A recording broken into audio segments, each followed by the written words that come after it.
YouTube Tamil மக்களுக்கு வணக்கங்க. இன்றைக்கி பூனையும் வான்கோழியும் பற்றி தான் பார்க்க போகிறோம்.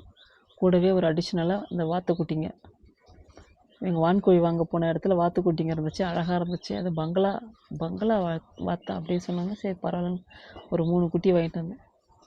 இது பார்த்திங்கன்னா இந்த வீட்டில் வளர்கிற அந்த குட்டி பூனைங்க என்ன பண்ணுறாங்கன்னா, அதை பிடிக்கலாமா பிடிக்கக்கூடாதான்னு இவர் வந்து எப்படி சந்தர்ப்பம் கிடைக்குன்னு பார்த்துக்கிட்டு வாட்ச் பண்ணுறாரு. எனக்கு இது கொஞ்சம் நல்லா தான் இருந்துச்சு, அதுக்கு தான் வீடியோ பிடிச்சிட்டேன்.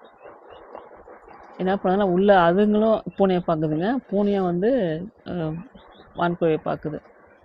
ஏன்னா குட்டிங்களா கொஞ்சம் வளர்ந்துச்சுன்னா நம்ம வந்து வெளியில் வந்துடும் பழக்கம். அதாவது முத எந்த இப்போ இந்த பூனைக்குட்டி வரும்போது நாய் அதுக்கு முன்னாடி குட்டி நாய் வளர்த்துருந்தேன்.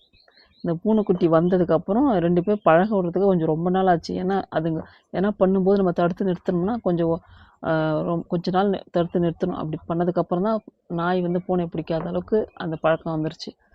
இப்போ இந்த பூனை நான் ஏற்கனவே ஒரு பெரிய கோழிங்களாம் ஷார்ட்ஸில் போட்டிருப்பாருங்க. அந்த பூனை வந்து கோழி குஞ்சுங்களை பிடிக்கும்போது அதை நம்ம வந்து பிடிக்கிறப்பெல்லாம் நம்ம தடுத்து நிறுத்தினோம்னா அது கொஞ்சம் அது பழக்கமாயிட்டு கோழிங்களை கூட கொஞ்சம் ஓரளவுக்கு பூனை வந்து சமரசமாயிடுச்சு. இப்போ இது புதுசாக என்ன வரவு வந்திருக்கு நம்ம வீட்டில் சொல்லிட்டு இந்த பூனை வந்து வாட்ச் பண்ணுது. ஏன்னா புதுசாக இருந்தால் டக்குன்னு கடிச்சிச்சுன்னா செத்து போயிடுவாங்க. அதனால் வந்து இதுக்காக எனக்கு இந்த வேஸ்ட்டு கட்டில் இருந்துச்சு, இரும்பு கட்டில், அதை வந்து சுற்றி வலையை வாங்கி சுற்றி போட்டுட்டு இது உள்ளே பத்திரமா வளர்க்குறேன். இது அப்பயும் வந்து வாட்ச் பண்ணுது, எப்படி பிடிக்கலாமா இல்லை யார் ஃப்ரெண்ட்ஷிப்பாக வச்சுக்கலாமான்னு சொல்லிட்டு பார்க்குது. ஆனால் உள்ளே இருக்குது பாவம், அதுங்களுக்கு ஒன்றும் தெரியாது. இந்த வான்கோழி குட்டிங்க ரொம்ப க்யூட்டாக அழகாக இருக்குங்க. எனக்கு ஒரு பேச்சு துணைக்கு ஒரு ஆள் மாதிரி. ஏன்னா எனி டைமும் சத்தம் போட்டுக்கிட்டே இருக்குது. குட்டியில் எப்படின்னா இன்னும் வளர்ந்தா எப்படி இருக்குன்னு தெரியல. ரொம்ப சந்தோஷமாக இருக்குது. ஏன்னா இந்த நம்ம வந்து பறவைகள் மூலியம் தான் நம்மளோட சந்தோஷம். மனிதர்களோட கூடனா பேசினாலும் நமக்கு அந்த அளவுக்கு அதாவது ஏன்னா சந்தோஷம் கிடைக்குமா என்னன்னு தெரியல. எனக்கு கோழிகள், இந்த வாத்து, இந்த வான்கோழி, பூனை, நாய், இது மாதிரி நம்ம சந்தோஷம் நம்ம பகிர்றதுக்கு இந்த ஜீவராசிங்க ரொம்ப உறுதுணையாக இருக்குது. பார்க்குது, என்ன பார்க்குது, அது என்ன நம்மளை வந்து படம் பிடிக்கிறாள் அப்படின்ட்டு. அதுமாரி வான்கோழியை வந்து இது வந்து வாட்ச் பண்ணிகிட்டே இருக்குது. பாருங்கள், பிடிக்க முடியுமா பிடிக்க முடியாதா அப்படி சொல்லிட்டு.